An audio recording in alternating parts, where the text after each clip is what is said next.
दोस्तों आदाब नमस्कार सत श्री अकाल। आपका बहुत स्वागत है आपके अपने शो दानिश की ज़ुबानी में।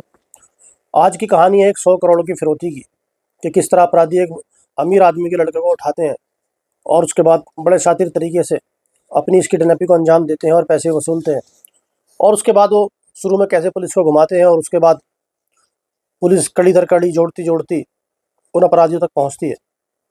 तो कहानी गुजरात से है।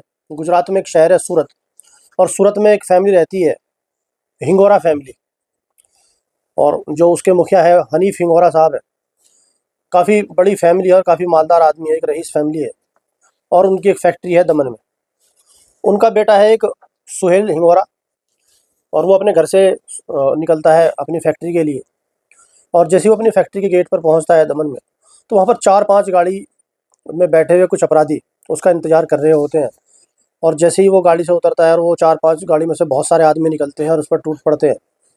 अब क्योंकि सुहेल काफ़ी बड़े घर का लड़का था, हट्टा-कट्टा नौजवान था, और वो ब्लैक बेल्ट था, कराटे चैंपियन था, वो उनसे भिड़ पड़ता है। लेकिन जो आदमी की तादाद थी वो ज़्यादा थी, और अकेला आदमी उसका कितना भी वो निपुण हो, और हर आदमी का एक अपना-अपना स्टैमिना होता है। कुछ देर तक, कुछ मिनटों तक वो उनसे भिड़ता है और लड़ता है, लेकिन एक वक़्त पर आकर वे उस पर काबू पा लेते हैं और एकदम उसको एक इंजेक्शन लगाते हैं और अपनी गाड़ी में डालते हैं, और वहाँ से वो उसको लेकर गायब।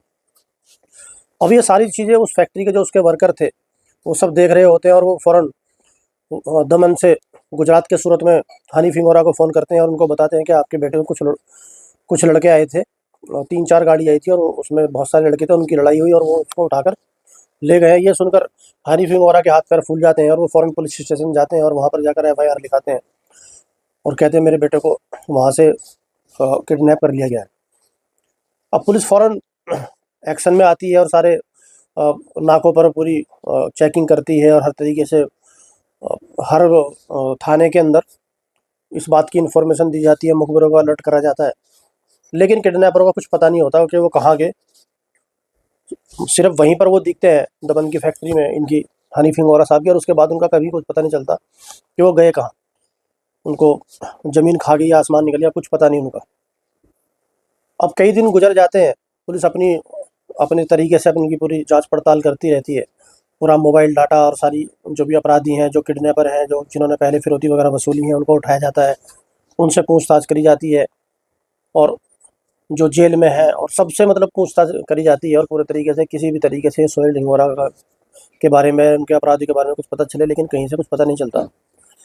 3 दिन गुजर जाते हैं और पुलिस के हाथ खाली होते हैं 3 दिन बाद।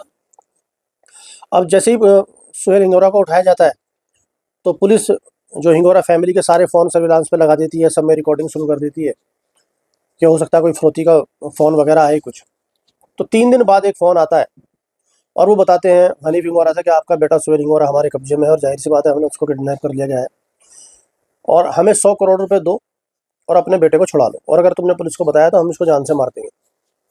अब यहाँ पर हनीफ हिंगोरा के हाथ पैर फूल जाते हैं कि 100 करोड़, वो भले ही काफ़ी मालदार थे, लेकिन इतने मालदार नहीं थे कि 100 करोड़ रुपए किसी के पास कैश रखा हो। जाहिर सी बात है, हर आदमी का पैसा प्रॉपर्टी में, शेयर बाजार में, हर चीज़ में इन्वेस्ट होता ही है। तो वो उनके साथ मोल भाव होता रहता है। अब पुलिस, क्योंकि सारे मोबाइल फ़ोन सर्विलांस पर थे, तो जैसे ही जिस भी स्टेट से वो फ़ोन आता है, वहाँ पर पुलिस फ़ौरन पहुँचती है और वहाँ की पुलिस को इन्फॉर्म करती है और जाकर देखती है, तो वहाँ पर नहीं मिलता। अगले दिन फिर से फ़ोन आता है तो वो दूसरे स्टेट से होता है, तीसरे दिन फ़ोन आता है तो दूसरे स्टेट से होता है।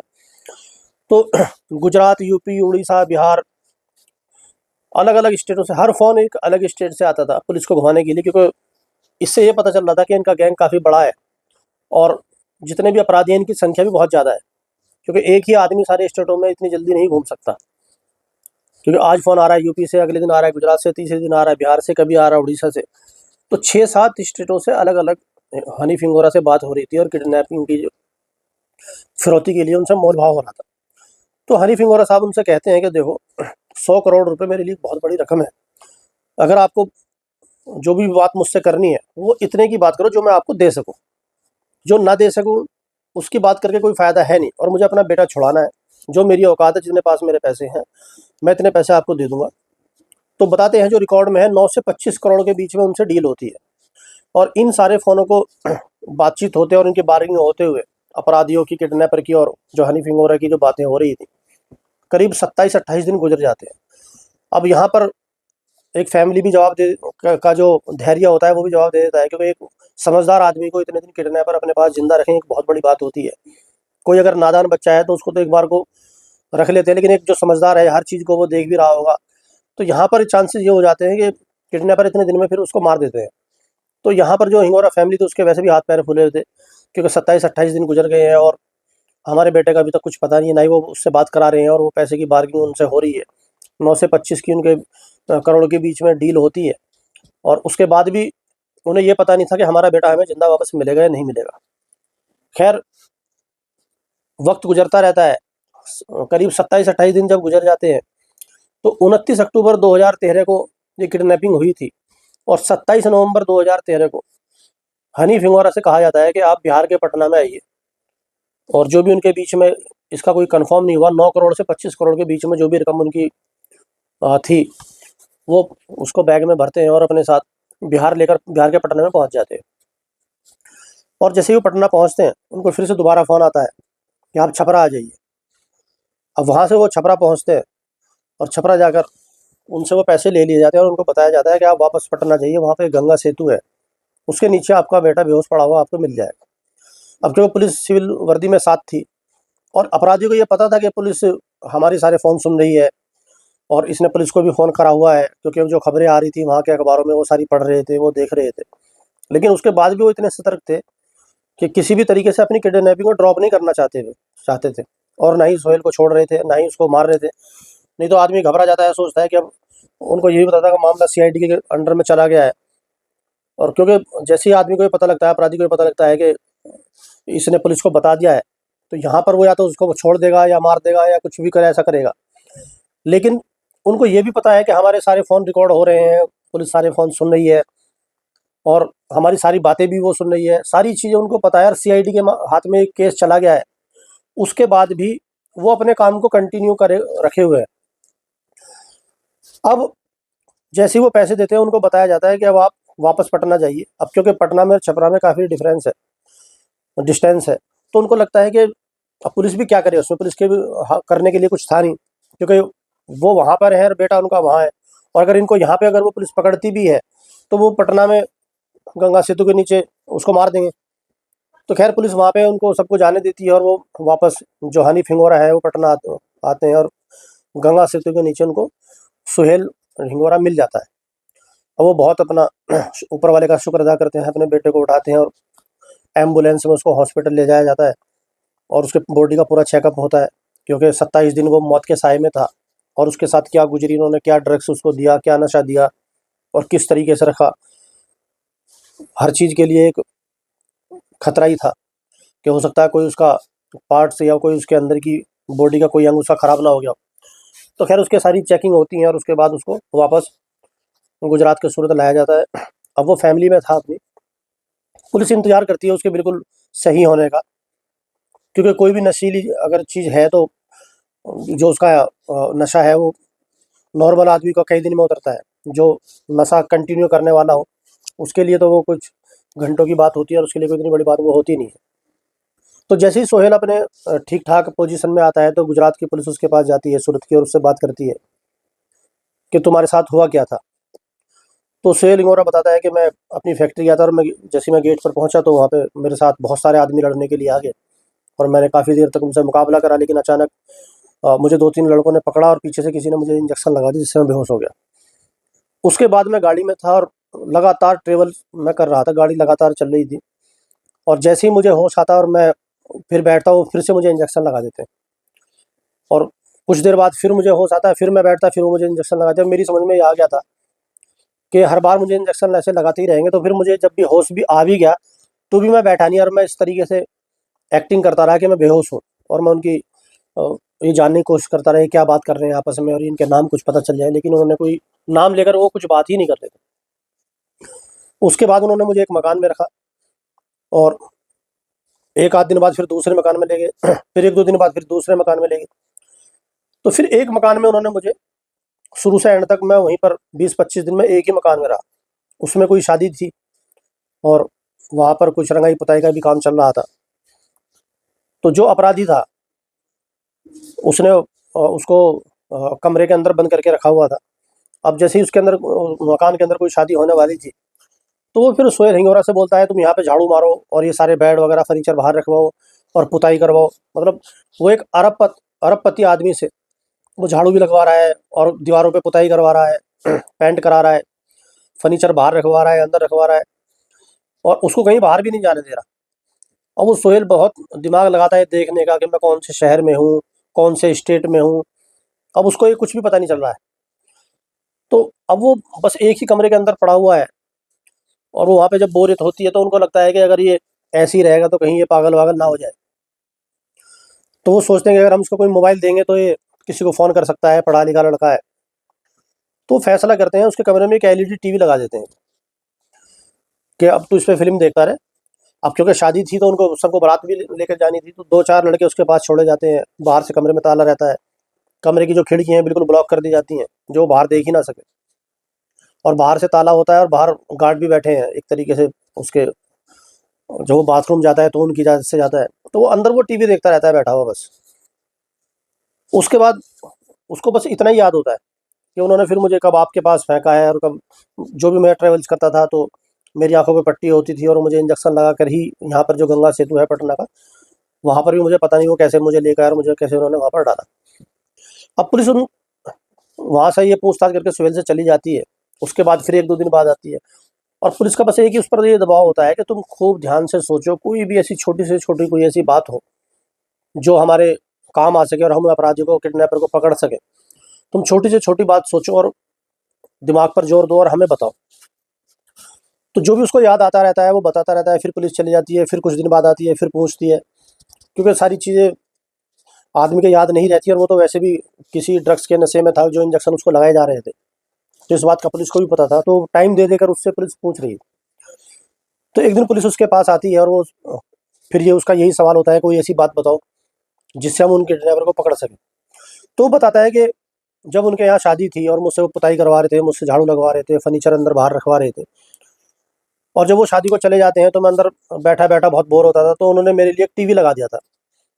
और जब उसका टीवी का शायद रिचार्ज खत्म हो गया था, क्योंकि जैसे आप और हमारे घर में सब में टाटा स्काई या एयरटेल का इनका लगा हुआ होता है, तो आपने देखा होगा कि उसका एक 10 नंबर का एक कोड आता है कि इसको फ़ौरन रिचार्ज करिए, नहीं तो आपकी ये जो सेवाएँ समाप्त कर दी जाएँगी। तो सोहेल निगोरा बताता है कि वो कोड इतनी बार उस पर आता था, जब भी उसको चालू कर दे तब आता था, फिर थोड़ी-थोड़ी देर बाद बीच में पिक्चर रुक जाती थी और फिर वो कोड आ जाता था, कि वो कोड मेरे याद हो गया था। एयरटेल का कोड था वो, और कुछ मैंने वो याद करा भी था जानबूझ के।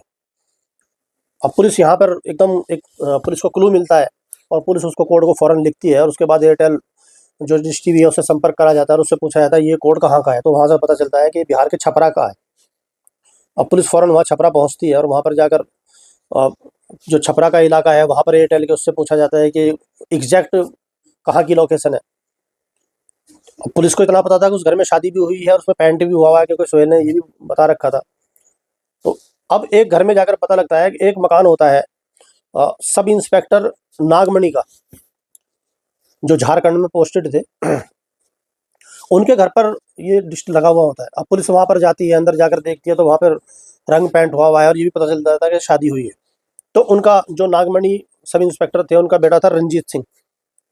अब वहाँ रंजीत सिंह को पकड़ा जाता है, अरेस्टिंग होती है। उसके बाद जो उसके यार दोस्त हैं उनको पकड़ा जाता है और उनको थाने सूरत में लाया जाता है और उनसे फिर पूछताछ होती है कि पैसे कहाँ हैं और कितने पैसे मिले और तुम्हारे गैंग वालों का क्या नाम है।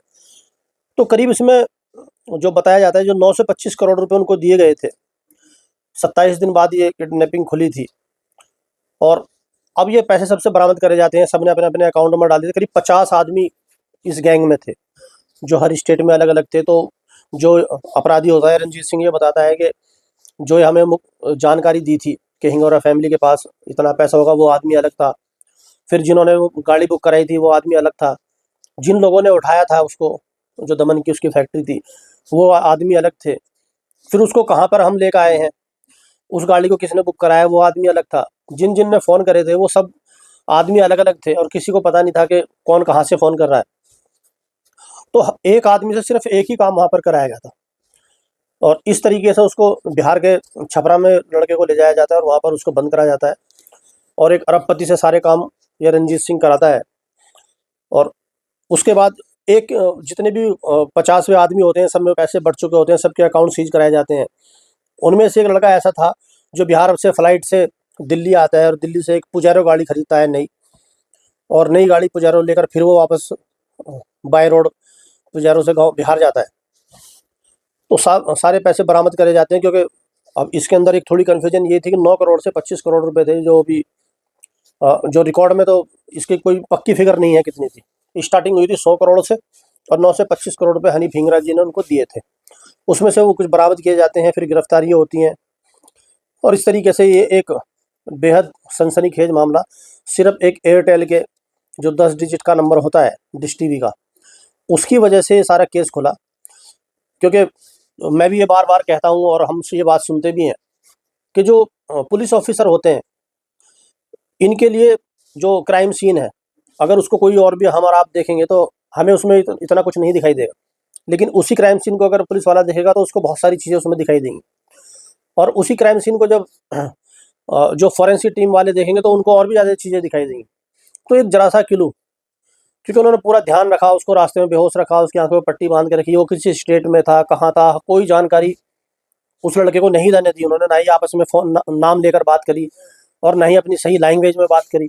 पूरा उन्होंने ध्यान रखा हर तरीके से, और उनको ये कन्फर्म था कि अगर हम इसको छोड़ भी देंगे तो इसको ऐसा कुछ पता है नहीं जो हम पकड़े जाएंगे। लेकिन एक छोटी सी चीज़ ने जो उसका 10 डिजिट का नंबर था एयरटेल का, उसकी वजह से ये इतनी बड़ी जो किडनैपिंग थी ये खुली। तो ये थी आज की कहानी। इस कहानी पर आपकी क्या राय है, आपको इसमें यह आपको कैसी लगी, कमेंट में ज़रूर बताएं और अपने सुझाव और सवाल कमेंट में करें और चैनल को लाइक करें, सब्सक्राइब करें, शेयर करें। अब आपसे मुलाकात होगी कल किसी नई घटना के साथ, कल शाम 7 बजे। तब तक अपना अपनों का बहुत ध्यान रखें। बहुत बहुत धन्यवाद।